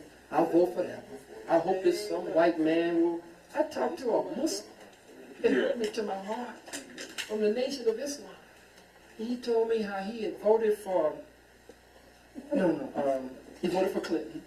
But he told me how he had voted for the governors. Who were the two? Pataki, and who was the other candidate? Cuomo. That he voted for Cuomo because he hated Pataki.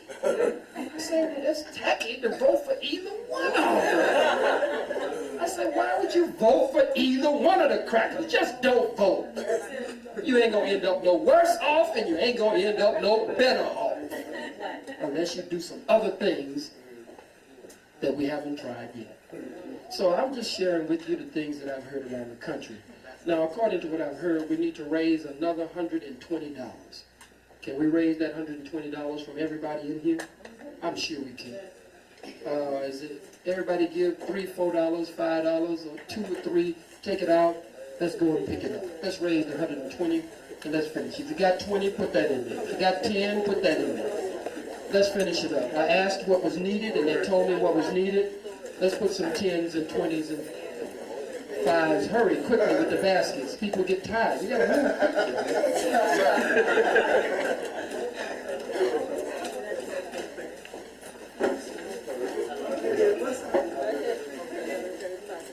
To some of the others here, my son reminded me, and it's true, you know, some of you feel that that Reverend Sharpton has done things in the community to come to the aid of the community. Many of you believe on many occasions. Some of you believe that Reverend Sharpton has done some things in the community that are detrimental to the community.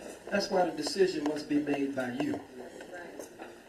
I've shared with some of you that from a revolutionary standpoint, a revolutionary has to operate sometimes behind enemy lines, but you can't lose your mind while you're operating behind enemy lines. And we must have allies in various camps.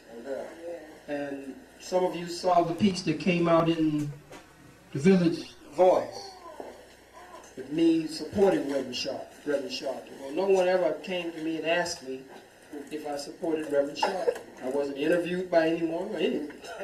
It is true, and I'm not ashamed to say before this audience that Reverend Sharpton has supported me on certain issues behind the scenes, some publicly. And in truth and reality, I would have to say that to you, and there are others who have done so. But from that camp, it's rare, for whatever reason, that one would offer any support to me. In some of those camps, I'm the litmus test. It's true, in some of them. So I had to say that, so that the word goes out correctly and with balance from me. But I'm for the solution that I'm hearing all across the country more than anything else.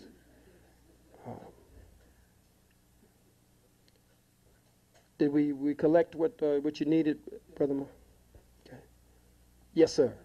We got to get out of here. Yes, sir. You had a question, sir? All right. Yes, sir.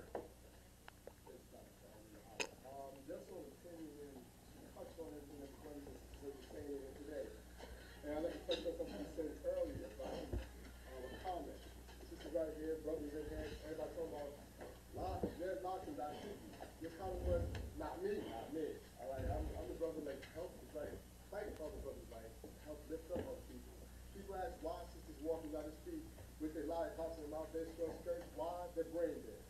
We got school youth systems. We have school youth brothers. Why are they walking around these types of ways? Why are they wearing pants halfway down to their knees?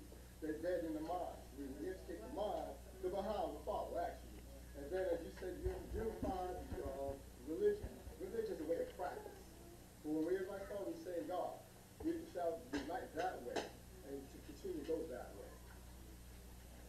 Thank you, sir. Let's get it, brother, strong black hand. I can't leave you out, my brother.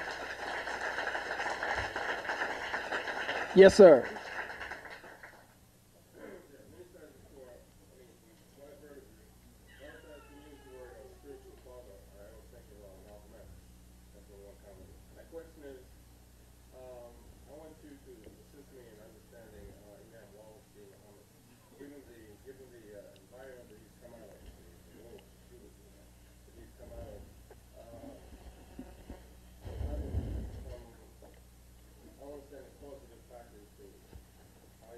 so patriotic? That's my first question. The second question is, have you had any dealing with Honorable Elijah's other son, the Sarah Akbar Muhammad?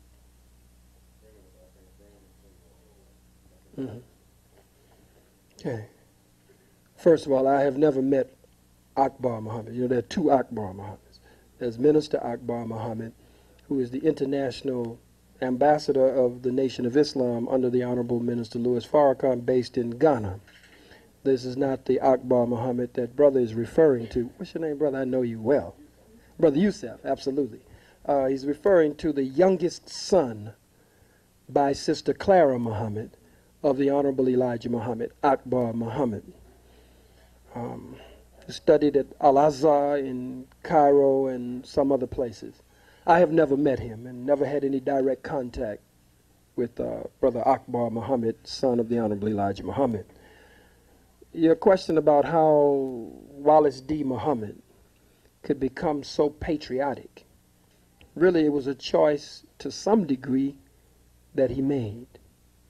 Beyond that, when he was born, October 30th, 1933, when he was born, Master Farad Muhammad at that time was getting ready to leave his student, the Honorable Elijah Muhammad. Two men were born in 1933 who have made tremendous impact. Wallace D. Muhammad was born October 30th, 1933, and Minister Louis Farrakhan was born May 11th, 1933. They were both born in the year that Master Farad Muhammad was leaving his student and his choice, the Honorable Elijah Muhammad. When Sister Clara Muhammad was carrying Wallace D. Muhammad, Master Farad Muhammad wrote his name on the back of the door. And I have tapes of the Honorable Elijah Muhammad national radio broadcast and in Message to the Black Man, page 306, 307, and 308. If you have a Message to the Black Man here anywhere, I'll read it to you. Where the Honorable Elijah Muhammad says on national radio broadcast, and he touches on it in the Message to the Black Man, 306, 307, and 308, that he knew of Wallace Muhammad from early in his life or before he was even born, really. He knew what he would do against him. Do you have a Message to the Black Man here? He says on this tape that Wallace Muhammad even had plotted and planned his own son to kill him, he said. That he had lifted up not only his mouth, but was preparing with guns, the Honorable Elijah Muhammad says on this tape, to kill him. He gave us the history of different divine ones in the scripture and their sons and their wives, and how their sons and wives had turned against them. He takes us to the Holy Quran as well, to the 11th chapter of the Holy Quran. Thank you, sir. Remind me to come back to the 11th chapter of the Holy Quran.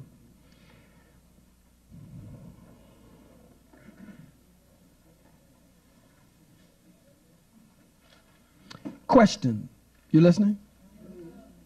Page 306. Answer to the critics. My mission is to give life.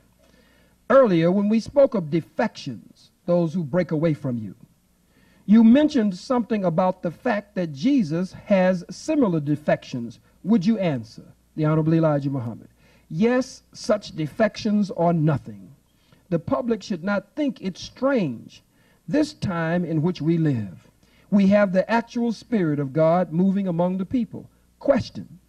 Well now, in time, sir, your grandson, Sharif, or your son, Wallace,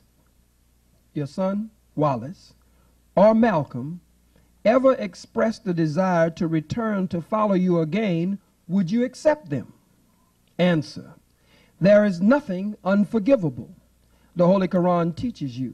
The only thing that is unforgivable is this, that you will not accept Allah as God and not accept his messenger as his messenger. These two things are one. We say the belief in Allah is the belief in his messenger of the prophet of Allah, as the prophet of Allah. The belief in the messenger or the prophet of Allah is a belief in Allah. If you disbelieve in one, you disbelieve in both. You cannot believe in one and disbelieve in the other. This is the knowledge the world has not realized, and this is what God wants the world to know. I'm getting ready to drop the bomb in a minute. When God chooses his representative for the people, he speaks to the people through that representative. And if the people will accept that representative, we call them prophets, apostles, or messengers, then they are accepting Allah. But if they reject him and still say they believe in Allah, they are considered enemies of Allah and disbelievers, because that is Allah in that representative, and you cannot accept one without accepting the other. You have got to accept both.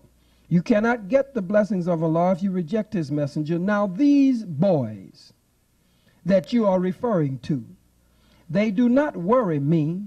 I do not give my time arguing with them or talking about why they believe or disbelieve. I do not even argue with them, because I knew these things in the beginning. I knew they would act like this, some of them. I was told about this 34 years ago. Now, the book came out approximately in the mid-60s. 34 years ago is the time that Khallid Muhammad at that time was born. But they did not know these things, and I am not excited as the public would be, or as the public would like to see. In some cases, if the son disbelieves in his father must be wrong. But that is not so when it comes to a messenger of God. If we say that it is true, then it stands true in the common life of the family. There are some children who never sincerely accept their fathers as they should. There are some fathers who never accept their children as they should. So this is the nature of the human family of the earth, and when it comes to spiritual teachings, it is also the same. Not all of the family of a messenger are such as Noah and Lot. They do not always have true believers, but that did not detract one atom from his messengership. You do not take advantage of that unless you get into war or trouble with God. You do not say, I do not believe in him because his wife or his son does not believe in him. Why should I follow him? You would be getting yourself in trouble, because that is given. I do not care anything about those who fall away from me after I have pointed out the truth to them, and despite this, they get wrong and go away from that truth. I'm almost finished. I am not responsible for this. For whatever they say against me, it is against themselves. What they preach and tell the people in order to get the people to disbelieve in me is much like Absalom and his father David. Absalom stole the affection of the people because he thought he looked better and younger than David. He thought, therefore, the people would follow him, and that he could steal the people over to himself and get rid of his father as king and be the king himself. But he was not to be the king. The man that was to be the king had yet to be known. That was Solomon. These facts are all put there to deepen our knowledge, and time repeats these things over and over again. And so this is what we face today, and I'm not surprised. The public is surprised, some of them, at the deviation of Malcom or my son Wallace. I am not surprised, but they cannot yet say I am not the messenger of Allah. They cannot take that away from me. Page 306, 307, 308. He talks about Absalom, the son of David, and how Absalom tried to steal the affection of his father and his father's followers. He turns to the 11th chapter of the Holy Quran, and how Noah's son turned against him, and how ultimately God said to Noah, he is not your son. He is the very embodiment of evil and unrighteous conduct. If you ask me about that son one more time, I will drown you along with the disbelievers. And so Khallid Muhammad had left his father at least 3 times and went out against his father. He always, more or less, kind of leaned toward the American way. When he spoke in Atlanta, Georgia, in his Atlanta address, he said this. He said, if America is attacked by a Muslim nation or an African nation, he said he would be on the side of America. He said, I am not going to jump up out of my nation against some foreign nation. And I'm not lying on him at all. He went on to say, even if my nation is wrong, I will fight within my nation to correct my nation, but I am not going to jump up out of my nation to fight against my nation.